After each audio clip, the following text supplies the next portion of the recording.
J back with you on SportsCenter. Forget Game of Thrones. This King's landing himself atop many lists of the greatest buzzer beaters of all time. Kawhi clutched his team to the conference finals. And now Joel Embiid left falling on the proverbial sword. Speaking moments ago from the Sixers facility, it's new on SportsCenter, his comments on what happened. You know, everybody had to give up something to make it happen.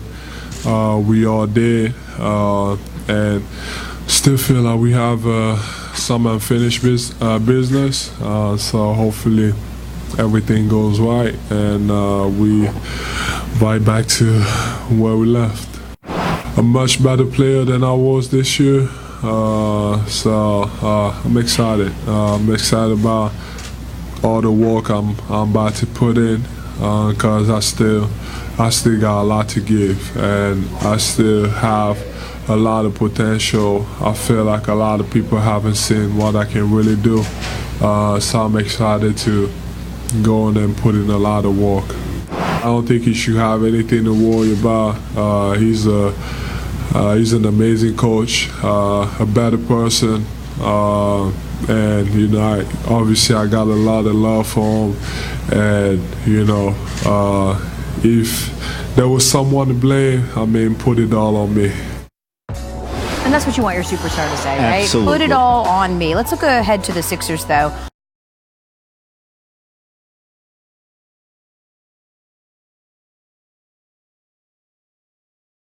This summer. Other news this hour, John Beilein, Michigan coach, Cleveland Cavaliers have hired him as their new head coach. Our Adrian Wojnarowski reports Beilein's contract is for 5 years. Beilein has considered the NBA before, having some detailed discussions with the Magic and the Pistons last year before deciding to return to Michigan. Looking at who Beilein would be working with next season, Kevin Love, who once played against Beilein's Michigan team while in college, is still under contract, as is last year's first-round pick Colin Sexton. Of course, the outlook for next season could change tremendously tomorrow night, as we've already mentioned, as the Cavs have a 14% chance to win the draft lottery and very likely select Zion Williamson. Our Seth Greenberg joining us now. Seth, you figure the possibility of coaching Zion was part of what lured Beilein to Cleveland. What else do you think was behind this decision to leave? You know, when I think of coach, I think you obviously always have an intrigue. You know, what would it be like to coach in the NBA? And, you know, every college coach thinks about that opportunity. But I also think that the climate of our game, the climate of the college basketball game, the climate and culture of college basketball in general, I think kind of helped, and maybe even in the future will help other guys push guys out the door. If you think about what happened last week, the FBI investigation, it's finally concluded. And basically we have glorified Christian Dawkins as a person that exposed what should be happening. We've glorified a guy saying, well, all these guys should get paid anyway, so what's the difference? Now, you're talking about John. He is a very moral guy. He's a guy that has always done things the right way. He's a guy that came out and said, you know what, wait a second.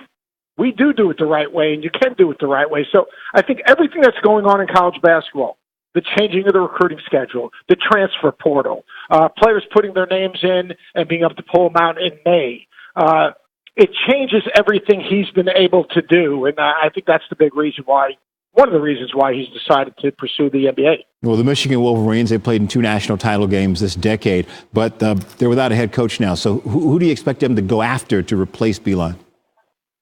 I'll tell you one name. I think I would think that Juwan Howard, a member of one of the great Michigan teams of all time, who's an assistant coach in the NBA right now. You saw what happened with Penny Hardaway. You saw the success he's having in recruiting. Juwan Howard has coaching experience. I would think he would be one. Tad Boyle at Colorado, a very close friend of John Beilein's, a guy that has a very similar mindset and DNA. I think he would be. Shaka Smart, I think, would be a guy that could be potentially a candidate for the job, as would probably Steve Wojciechowski, who is the head coach at Marquette right now, who, again, is dug in with some Midwestern roots, understands that type of institution.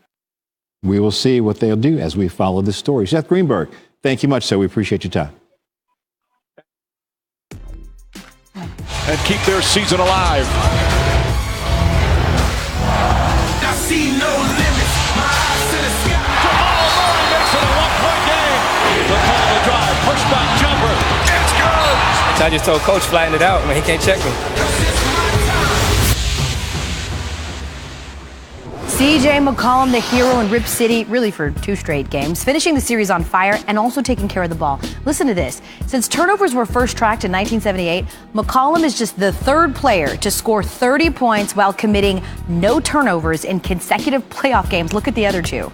Okay, Michael Jordan and Chauncey Billups. Certainly no rest for the weary, though, because the Warriors are on deck for Game 1.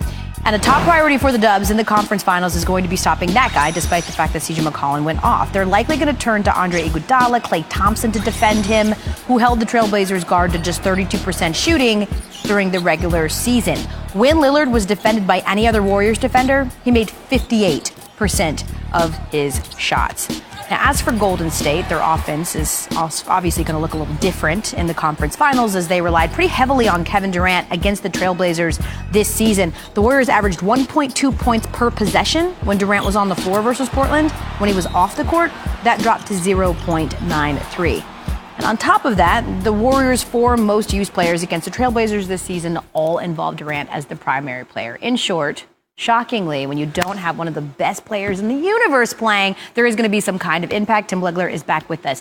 So if you are, right, those Trailblazers, how are you going to attack the Warriors knowing they don't have KD? Well, look, here's what Portland has going for it. I think when you look at their guard combination, I don't know that there's another one in the entire league that's got 2 guys basically with point guard ball handling skills that can score from anywhere. They're the only team that really has that. And so they're coming off a series in which C.J. McCollum is playing some of the best basketball of his life. Great timing. Damian Lillard played well in the last series, did not play well, obviously, on Sunday, but this is a really difficult duo to stop. So what you want to do is play to your strengths, which is both of those guys operating in a lot of ball screen offense, putting a lot of pressure on Golden State, get the switches that you want. One thing Golden State has going for it in terms of guarding these guys, I think they've got more personnel on the perimeter that can do a really good job. When you look at Klay, when you look at Andre Iguodala, eventually at some point if we see a Kevin Durant, Sean Livingston, even a guy like Draymond Green, if he has to switch out, that's a guy at that spot, the 4-5 spot, that can slide his feet. Kevon Looney's pretty good out there. So they've got a lot of different guys to at least wear on them. All you want to do with guys like Damian Lillard and C.J. McCollum, make them just a little bit less efficient. If you do, it's going to be very difficult for this team, to play well enough offensively to beat Golden State. But look, try to get one of those first 2. I always think Game 1 in a series is always ripe for the picking because you haven't had a chance to adjust to each other yet. Golden State's got more talent than any team in the league, so you want to try to get them early because the more opportunity they have to adjust to Portland, the harder it's going to be for the Blazers to win a game. Let's see if they can go up there, get the first one, or at least get a split. Plus, you might not see Durant in those first 2, and you might see him later in the series. So try to prioritize getting one of those first 2 games, obviously. And home court advantage hasn't been quite as advantageous for the Warriors this year as it was in playoff runs past. Here we go, really quickly. Who wins? How many games? I'll go Golden State in 6. Okay. So I picked both number 1 seeds to see each other in the finals. You're really going out on the limb there. Really are. That's all right. It's a stretch. You just gotta pick who you think's going to be the best. Exactly, right? Don't be controversial. Just be right. Tomorrow on Get Up, they'll explain why one team is going to be really lucky not to get Zion. Excuse me. Plus, how the Warriors getting past the Rockets without KD means great things for their future. And Celtics guard Terry Rozier is in studio 8 Eastern on ESPN and on the app. Thanks, Legs. Tomorrow night, we're going to find out where the next step in Zion's journey will take him. But next, we'll take you to the place where it all began for the basketball phenom.